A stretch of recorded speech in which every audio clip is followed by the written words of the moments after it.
అరెరే, నా బిడ్డకి జ్ఞానోదయం అయినట్టుందే. ఏ రోజు లేంది ఈ రోజు ఉదయాన్నే 6 గంటలకు లేచి కూర్చున్నాడు. దిష్టి చుక్క పెట్టాలి, నా దిష్టి తగిలేలా ఉంది. రే, ఏమైందిరా మణి? ఏమైందిరా? కళ్ళలో నీళ్ళేంట్రా? ఏమైంది?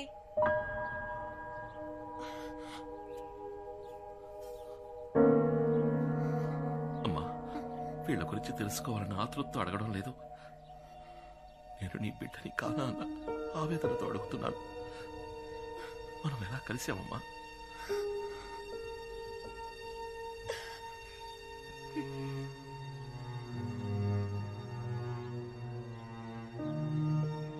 ఈయన మీ నాన్న.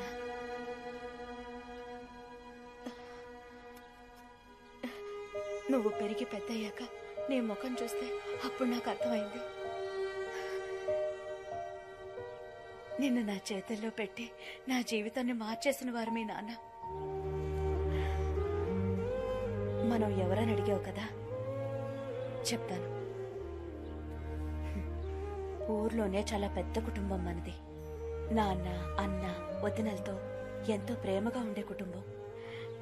ఆ ఇంటి గారాల పట్టిన నేను. అమ్మాయిలు బాగా చదివి పైకొచ్చి అందరికీ సాయపడాలనే ఉద్దేశంతో నన్ను బయటూరికి పంపించి చదివించారు మా నాన్న. ఒకరోజు నాకు ఉత్తరం వచ్చింది. పెద్ద కుటుంబం నుంచి మంచి సంబంధం వచ్చింది, వెంటనే రా అని. ఆ ప్రయాణమే నా జీవితాన్ని మార్చేస్తుందని ఆ రోజు నాకు తెలియలేదు.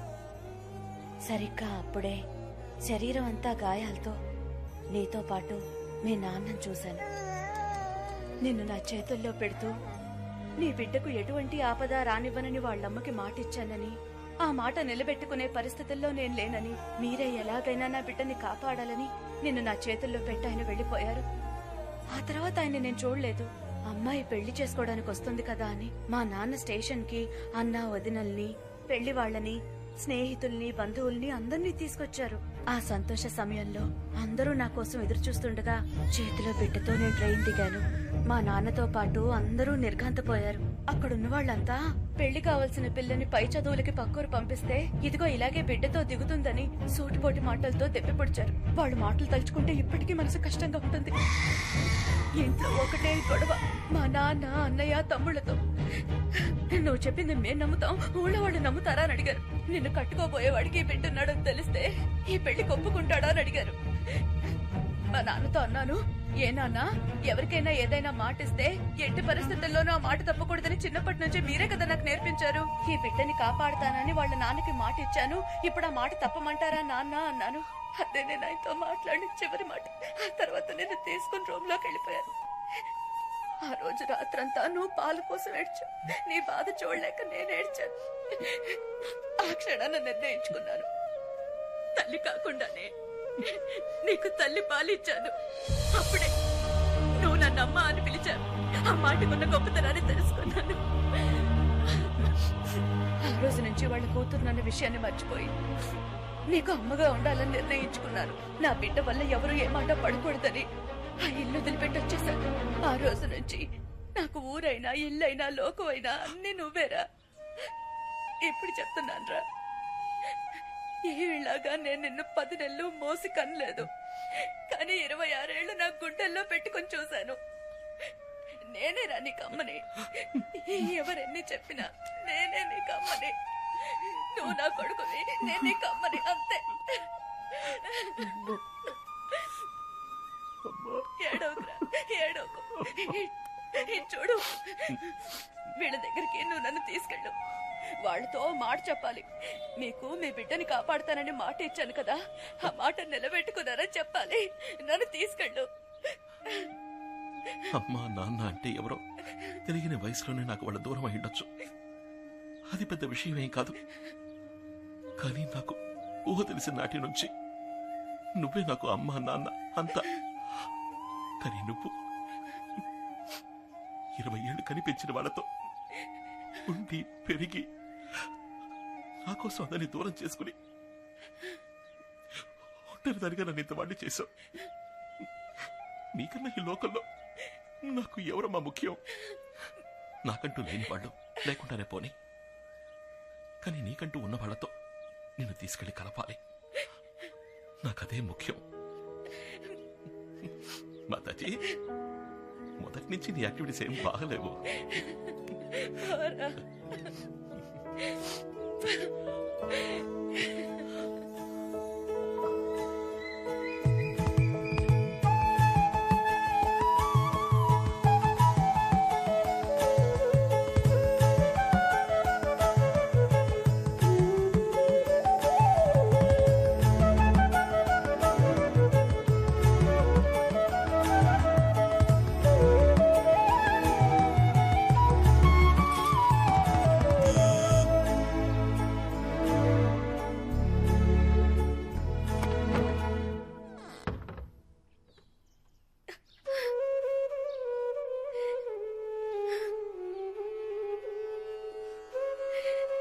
వదినా,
మణి, మీ మనవడు.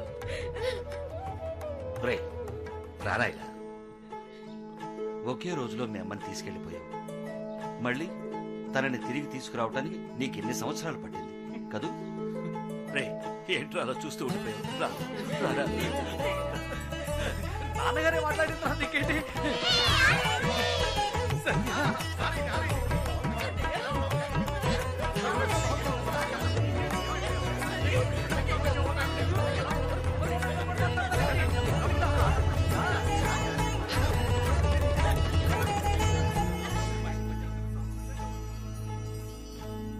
ఈయనెవరు తాతయ్య? ఈయన మీ ముత్తాత గారు. వచ్చేటప్పుడు మన స్కూల్ చూసుంటావుగా, అది ఈయన కట్టించారు. తర్వాత ఈయనెవరంటే తాతయ్య. ఆ? ఇదెవరు తాతయ్య? మన కుటుంబంతో సంబంధం లేనట్టు విడిగా తెలుస్తోంది. అదా మీ మావయ్య కూతురు ఆ? సత్య. నిజమా? సత్యభామ. మీ అమ్మాయి ఇంట్లో లేకపోయినా తన పేరైనా ఈ ఇంట్లో ఉంటుందని అలా పెట్టాం. ఇప్పటిదాకా ఇక్కడే ఉంది. ఒకవేళ బయటకు ఏమైనా వెళ్ళిందేమో. బాగా తెలివైన పిల్ల. దాన్ని ఎవ్వరూ మోసం చేయలేరు. గడుగ్గాయి. మా ఎక్కడికి వెళ్ళిపోయారు అందరూ?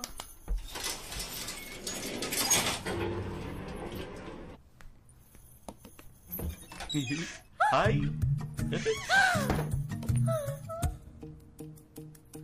అయ్యో, మళ్ళీ స్టార్ట్ అయిపోయిందా?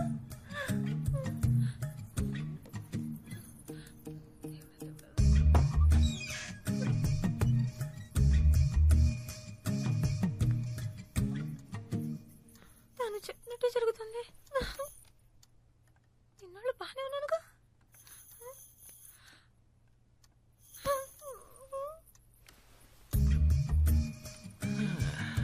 నేను అప్పుడే చెప్పాను కదా నీకు ఇమాజిన్ రొమాన్స్ ఫీలియా ఉంది అని. ఏమండి, అసలే నా కొంట్లో బాలేదు, మనుషులు మీరేంటి?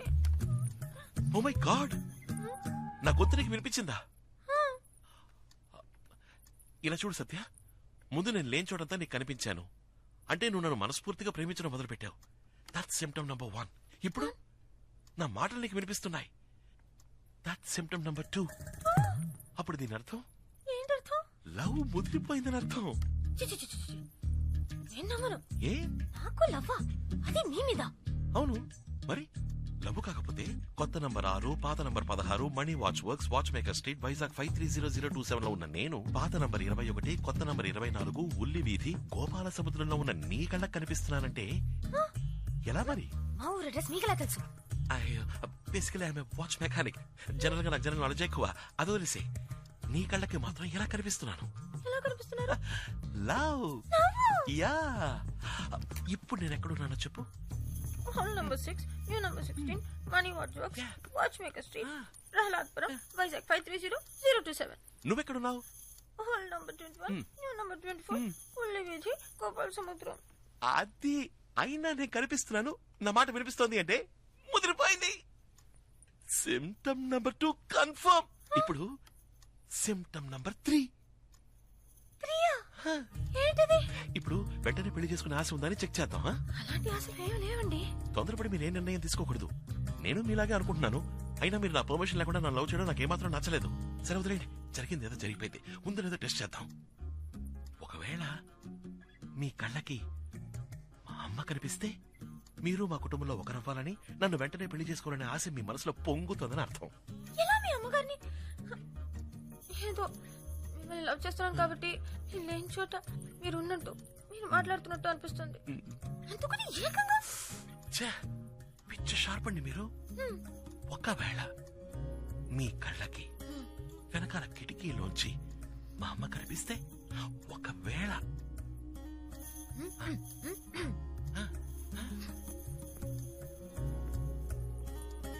ఇదిగో సత్యాకి ఏమి ఇష్టమో కనుక్కుని అదే వండి పెట్టాలి. ఏంటి కనిపిస్తున్నారు. నిజంగానా? నిజంగానే కనిపిస్తున్నారు. అచ్చాబా, పెళ్లి చేసుకోవాలని ఆడుతున్నావు, మరీ అబద్ధాలు ఆడుతున్నావు. అయ్యో, మా మమ్మీ మీద ఒట్టు నిజంగా కనిపిస్తున్నారు. ఏంటో అనేది నిజమా?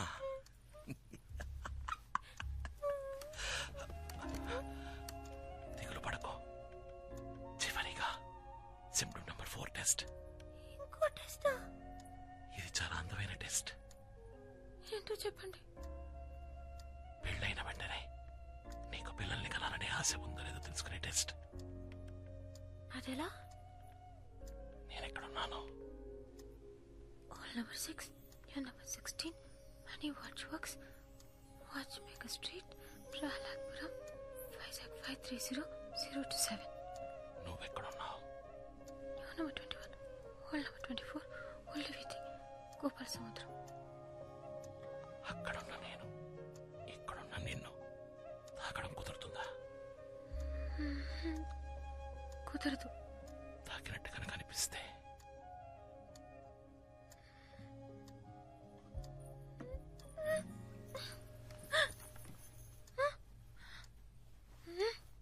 సత్య తలెత్తేవే.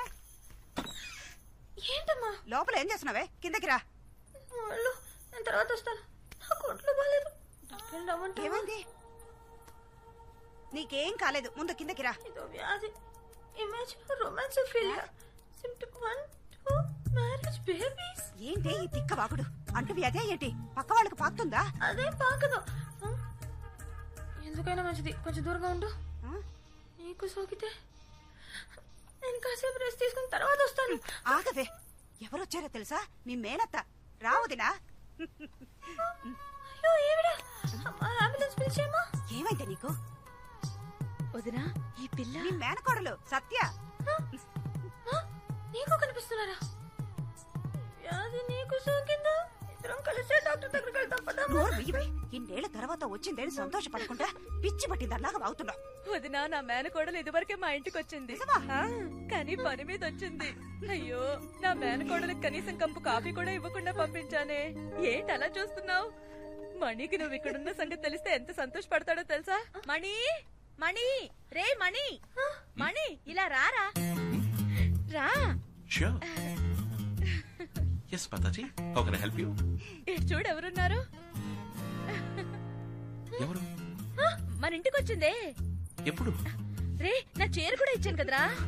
అయ్యో, మా షాప్ కి ఎంతో మంది కస్టమర్స్ రావడం వల్ల మొహం గుర్తుండకపోవచ్చు. సారీ, మీ మొహం గుర్తుపట్టేందుకు తప్పుగా అనుకోకండి. అదేరా చందన స్టోర్ లో నా కాబోయే కోడల కోసం పింక్ కలర్ చీర కొన్నాను, అది ఇచ్చాను కదా. హెచ్ఎంటి మోడల్ S76 తాతగారి ఫేవరెట్ వాచ్. బేసికల్ ఆయన వాచ్ మెకానిక్ అయినందువల్ల నాకు కస్టమర్ల మొహాలు గుర్తుండవు, వాచ్ మోడల్సే గుర్తుంటాయి. అందులో కూడా నేను డేట్ సెట్ చేసి ఇచ్చేనే. ఆ వాచ్ కరెక్ట్ గా వర్క్ అవుతుందా? By the way I money. నీ బావా తాతయ్య ఇదిగో వస్తున్నా. తాతగారు ఇంకా ఫోటో చూపిస్తారట, నేను కిందకెళ్ళి వస్తాను. లోపల నా బాక్స్ ని షెల్ఫ్ మీద పెట్టాలి, కాస్త హెల్ప్ చేస్తారా? అది గర్ల్స్ రూమ్ లోకి బాయ్స్ ఇక్కడ గెస్ట్లతో పని చేస్తా. పెట్టిరారా వదినా, నేను నిజంగా అమ్మా నమ్మలేకపోతున్నాను. అమ్మా నాకు ఈరోజు థ్రోట్ సరిలేదమ్మా. అమ్మా ఇందాకేమన్నా సిమ్టమ్ 1 2 3 4 సిమ్టమ్ 5 ఏంటో తెలుసా బావా? నా స్కూల్లో నాకు ఇది నేర్పించలేదే. తెలియదా? ఆ వ్యాధి సోకిన పేషెంట్ కళ్ళలో ఒకడు కనిపిస్తున్నాడు కదా, వాడిని ఆ పేషెంట్ ఏం చేస్తుందో నేను చెప్పనా? గుడ్లు పీకి ముక్కు మీద గుద్ది చెవులు లాగి చేతులు విరిచి. ఐ థింక్ నీకు ఇమాజినోఫిలియా పోయిందనుకుంటా. Ya we both are in the రొమాన్సోఫిలియా.